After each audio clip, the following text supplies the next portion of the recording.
गौर साहब, आज का युवा जो बहुत निराश है, हारा हुआ महसूस कर रहा है, उसको सामने दिख नहीं रहा है, उसके लिए क्या मोटिवेशन है? आप उस दौर से गुज़रे हैं कि आपने तय किया था कि ये यहाँ से निकलना है, जहाँ पर हूँ। कुछ चीज़ें ऐसी हैं जो आदमी करना चाहता है, नहीं कर पाता। जैसे आप कह रही हैं, आज के युवा के बारे में बात कर रही हैं।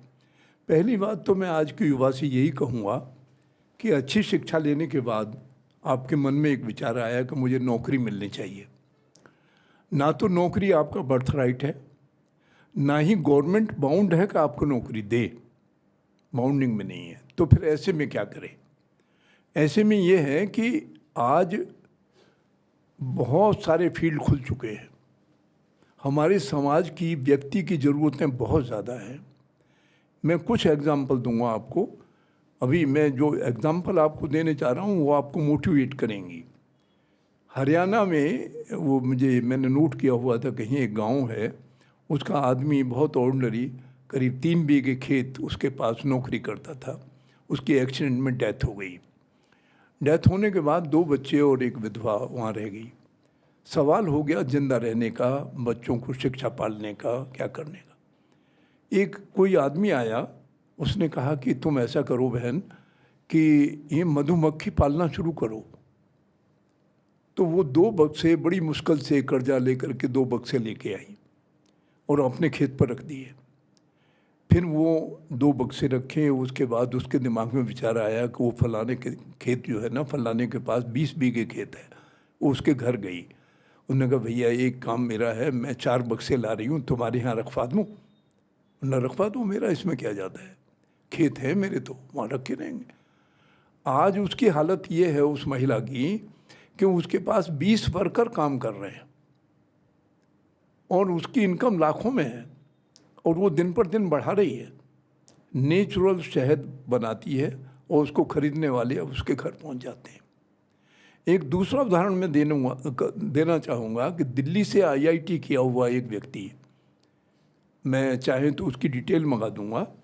वो देहरादून से ऊपर कहीं उसने गाय पालनी शुरू की। 8 गायों से उसने काम शुरू किया। आज उसके पास 50 से ज़्यादा गायें हैं और he is earning lakhs of rupees per month. क्योंकि गाय के क्षेत्र में अगर हम ये देखें तो गाय जब बूढ़ी हो जाती है, हमारे यहाँ पहले क्या होता था, हम कसाई को बेच देते थे।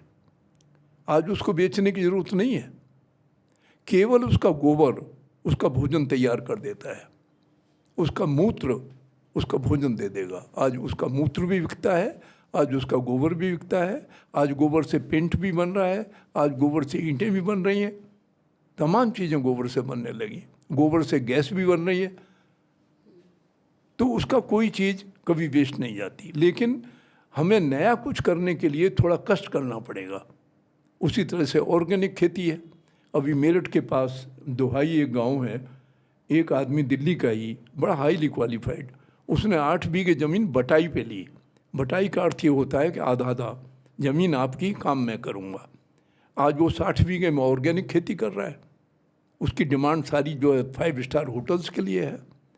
तो हम उधर नहीं देखते, हम देखते हैं कि गवर्नमेंट के यहाँ हमें नौकरी मिले। अभी एक उदाहरण कोई दे रहा था कि यूपी में शायद लखनऊ में कोई जॉब निकली PN की, उसमें MSc लोगों ने भी अप्लाई किया, PhD लोगों ने भी अप्लाई कर दिया। भूखे मरने की नौबत है। अरे भाई क्यों ऐसा करते हो? अगर तुमने PhD की है, गली के बच्चों को बुलाओ, उनसे 50-50 रुपये फीस लो, ट्यूशन लो, काम शुरू करो, रोटी चलाओ, आगे बढ़ो। शिक्षा पाँव की बेड़ी भी बन जा रही है। हाँ, मतलब ये है कि उसको वो यही सोचता है कि मुझे तो नौकरी कहीं मिले। ये सोच गलत है। मैं क्यों ना ऐसा काम करूँ कि दूसरों को नौकरी दूँ। और ये उदाहरण जो मैंने आपको दिए, ये कहानियाँ नहीं है, ये प्रैक्टिकल है। मैंने अपने जीवन में, अगर मैंने आपको बात बताई थी कि इतनी मेहनत करने के बाद मेरी इनकम 15,000 से 4,000 रुपये महीने पे आ गई एवरेज, तो मुझे तो छोड़ देना चाहिए था उसी दिन। मैंने कहा ना, हारिए ना हिम्मत, विसारिए ना राम। ये मुझे कामयाब होना है, चाहे मेरे पास पूंजी है या नहीं है। मैंने बिना पूंजी के काम शुरू किया। कोई उदाहरण बता दे मुझे।